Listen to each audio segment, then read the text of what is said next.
कई चीजें जो सीधी आंखों से नहीं दिखती, कई हसरतें जो बयां नहीं हो पाती, सिनेमा में घुमा फिरा कर आ जाती हैं। चाहे नेता को पिटता मजदूर हो या फिर सेठ की लड़की के साथ भागता मिडिल क्लास नौजवान।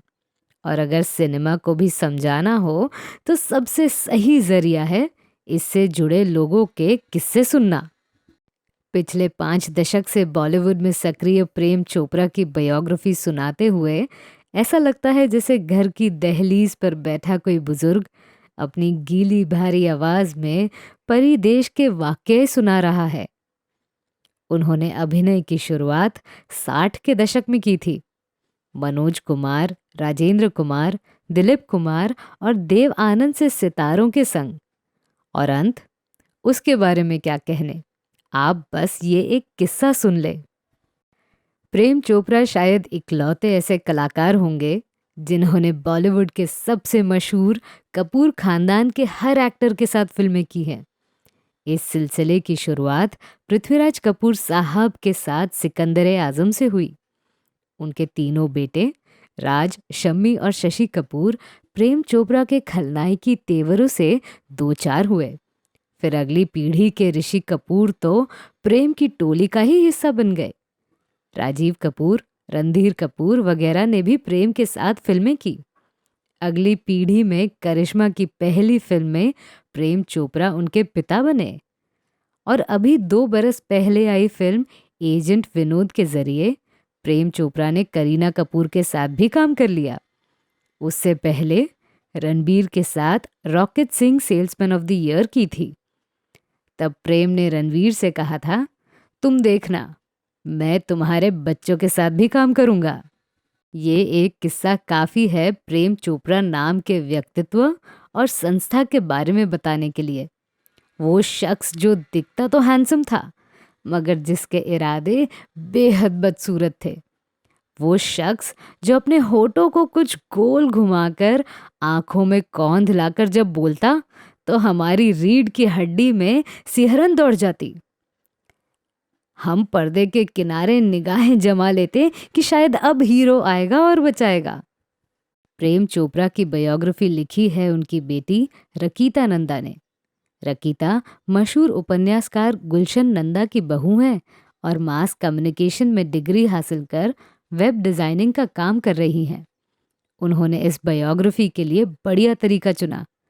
अपने पापा के फिल्म दर फिल्म लंबे इंटरव्यू लिए, फिर उन्हें संगी साथी कलाकारों के मुताबिक अलग अलग चैप्टरों में बांटा। जब मुमकिन हुआ तो उन एक्टर्स से भी बात की। उनकी मम्मी यानी प्रेम जी की पत्नी उमा की इकट्ठा की हुई प्रेस क्लिपिंग ने भी इस मैराथन काम में मदद की। फिर जब कहानी का फाइनल ड्राफ्ट सुनाने का वक्त आया तो रकीता को लगा कि इसे फर्स्ट पर्सन में ही सुनाना चाहिए। इसीलिए पूरी बायोग्राफी दरअसल ऑटोबायोग्राफी सी बन गई है।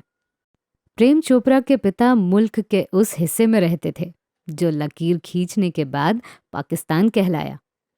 पिता समय रहते लाहौर छोड़कर यहाँ आ गए और सरकारी नौकरी पाकर शिमला में बस गए। प्रेम कॉलेज तक यहीं रहे, थिएटर की शुरुआत की और फिर एक दिन सबसे लड़ झगड़ कर बॉम्बे पहुंच गए हीरो बनने। मगर किस्मत को कुछ और मंजूर था। कामयाब नहीं हुए तो वापस लौट गए। फिर आए और इस बार एक प्रतिष्ठित अंग्रेजी अखबार में नौकरी भी पकड़ ली। ये नौकरी कई हिट फिल्मों में विलन का रोल करने के बाद छूटी। प्रेम ने शुरुआत में हिंदी ही नहीं पंजाबी फिल्मों में भी काम किया। उनके फिल्मी करियर का फुल सर्कल पिछले बरस पूरा हुआ जब उन्होंने पंजाबी फिल्म धरती में काम किया। बहरहाल यहाँ मामला बॉलीवुड के सफर का है। प्रेम चोपड़ा को के आसिफ हीरो बनाना चाहते थे। उन्होंने वायदा किया था, मगर तबीयत दुरुस्त नहीं रहती थी और प्रेम कब तक इंतजार करते। सो उन्होंने नेगेटिव किरदार निभाना शुरू कर दिए। प्रेम चोपड़ा ने जब भी हीरो या पॉजिटिव रोल किए, फिल्म बॉक्स ऑफिस पर औंधे मुंह गिरी। एक उपवाद है इसमें, मनोज कुमार की फिल्म शहीद। इसमें प्रेम ने सुखदेव का रोल निभाया था। फिल्म की ज्यादातर शूटिंग लुधियाना की रियल लोकेशन पर हुई थी। धीमे धीमे प्रेम चोपड़ा ने इंडस्ट्री में अपना मुकाम हासिल किया। तब तक प्राण साहब विलन के बजाय कैरेक्टर आर्टिस्ट की भूमिका में आ चुके थे। उपकार फिल्म इस लिहाज से माइलस्टोन कही जा सकती है। इसमें बीते जमाने के विलन प्राण सकारात्मक रोल में थे, जबकि प्रेम चोपड़ा विलन अवतार में।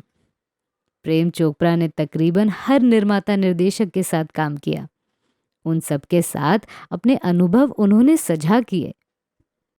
जितेंद्र और प्रेम ने कमोबेश एक ही वक्त करियर शुरू किया। दोनों अलग अलग ही रहते, अपनी अपनी कारों से स्टूडियो के चक्कर लगाते, ऊपर से ये दिखाते कि ये बड़े मसरूफ हों।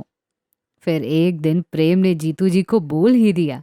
इसके बाद दोनों कार पूल करने लगे।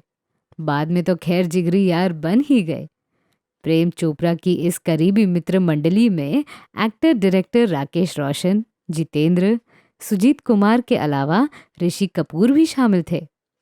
इन सब से जुड़े सैकड़ों किस्से रोचक मगर सरल ढंग से किताब में बयां हैं। इस किताब के जरिए प्रेम चोपड़ा ने हिंदी फिल्मों में विलन के पीछे के दर्शन पर भी तफसील से बात की है। पहले लेखक किस तरह इस पर मेहनत करते थे, फिर उसे भोंडा बना दिया गया। विलन है तो रेप करेगा ही, वैम के साथ कैबरे करेगा ही।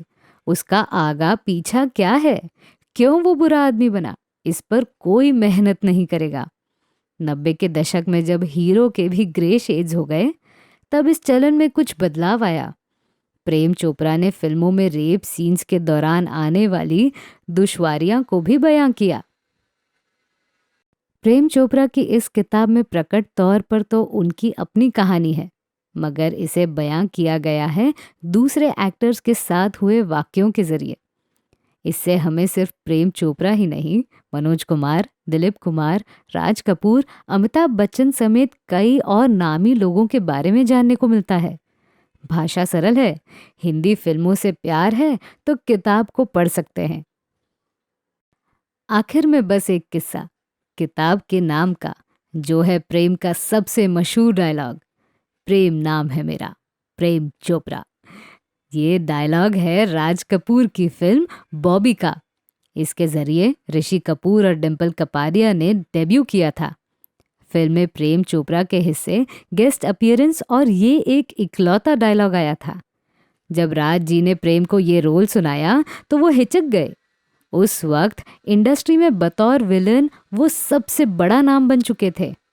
ऐसे में राज कपूर और प्रेम चोपड़ा दोनों के ही रिश्तेदार प्रेम नाथ ने प्रेम को समझाया, राज कपूर पर भरोसा रखो, ये इकलौता डायलॉग काम कर सकता है। और फिर यही हुआ। ये डायलॉग इतना पॉपुलर हुआ कि हर स्टेज शो में प्रेम चोपड़ा को अपने एक्ट की शुरुआत इसी से करनी पड़ती। बाद में कई फिल्मों में इसे दूसरे एक्टर्स ने दोहराया। प्रेम नाम है इस शख्स का जिससे पूरी इंडस्ट्री बेशुमार प्यार करती है, जो खुद अपने परिवार से, सिनेमा से मरते दम तक मोहब्बत करता है।